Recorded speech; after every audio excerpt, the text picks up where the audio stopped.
what God is doing is he is proving who he is. He's saying, I'll never leave thee nor forsake thee. I need to tell you right now that God is preserved. He has preserved you. No matter where you were at, no matter what you had to fight through.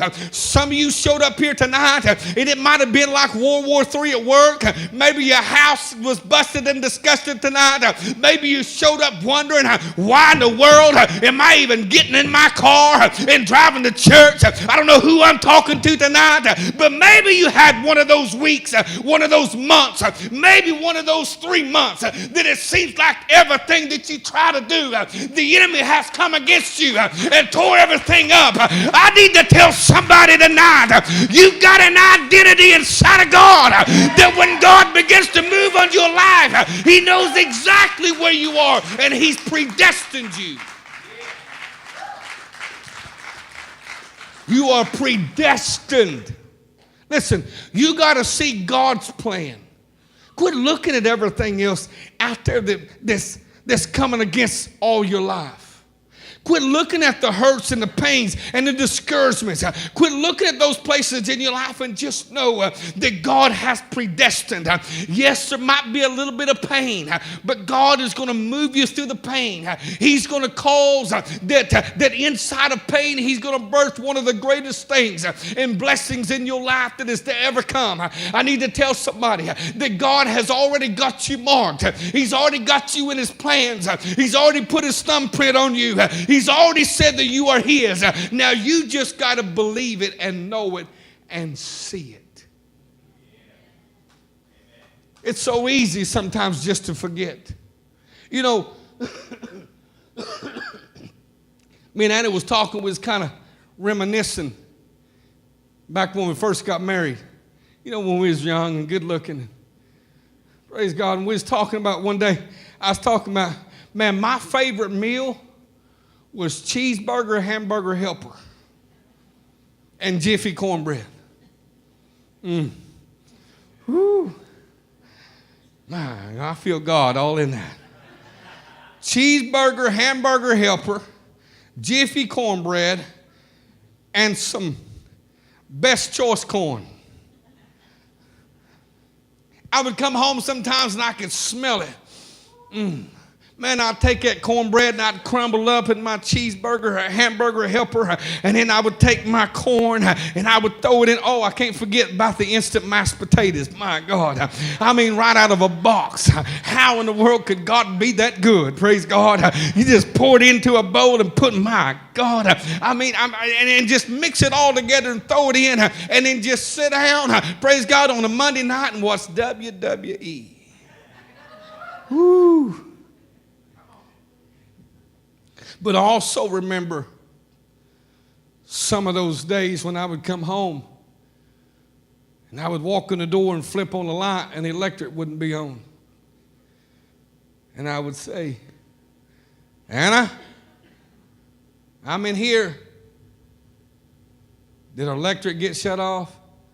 Yeah. All right. It'd be on a Wednesday. Always on a Wednesday. Always, always, always on a Wednesday. There'd be times I'd come in and have paint all over me. I used to paint caterpillar parts, and I mean I had caterpillar yellow, and I'd come in and I had long hair, I had a mullet, I looked good, and I'd have to put it up in a ponytail, and I'd have to come home and I had to pull my hair, I had to pull the ponytail out and shake my hair a little bit and look in the mirror, and there wouldn't be no hot water. I'd say, did our gas get turned off? Yeah, but I took the electric stove and I heated some water up and I put it in the bathtub. I done got the boys. There's just a little bit there. It's church night. You better get in. I remember those because as God had begun to speak to me, and I knew that there was an identity inside of me, that the enemy, what he was trying to do at an early age of our life, as just being born again and serving God. Praise God, listen to me. I didn't know that I was going to be called to preach. Matter of fact, that was the last thing that I wanted. But when God got a hold of me and began to speak to me, he already knew what was going to take place. And the enemy was fighting my future. he was coming against. I remember days going to church, didn't have no money. I mean, I'm talking broke. I'd have to call Mom and say, Mom, I don't have no gas to get to church. She would say, we'll be there. Sometimes I would go to church and broke and not hardly no gas to get back to work. I'd come into the church and listen to me. I'd come into the church before we'd get there. I'd already decided I don't want nobody to know anything that's going on, so I'd walk into the church like this. What's up, guys? How's everybody doing, man? Praise God. God's good. God's good. I'd go grab my bass. I'd get on stage. And it would get on the piano. We'd get fired up. And there's about 20 or 30 of us. I would shuck and buck, and people would run all over that place. And I'd put my bass guitar up, and we'd have service, and Daddy would preach, and we would go home. Had 2 kids. We'd get to the house. Hardly nothing, barely making it. But at the same time, I know that God has got something inside of me. There was one time I remember telling God, because I used to work on the road and I would make $1,000 a week. This was back in the early 90s. $1,000 a week in the early 90s, man, it's a lot of money now, but it was a whole lot of money then. And I made $1,000 a week and just $300 and $400 per diem that they would give me just to go on the job site. And now I'm married. I got 2 kids, and God has called me to preach, and I can barely make $175 a week.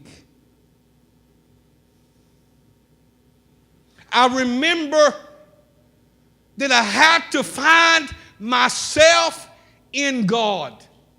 My identity could not be in what I had or what was around me, but it had to be in God and what God has called me to be. I need to tell somebody in this place today that your identity inside of God is bigger than what you can see now, and do not let the enemy pull you out no way or no how. You keep believing in what God said.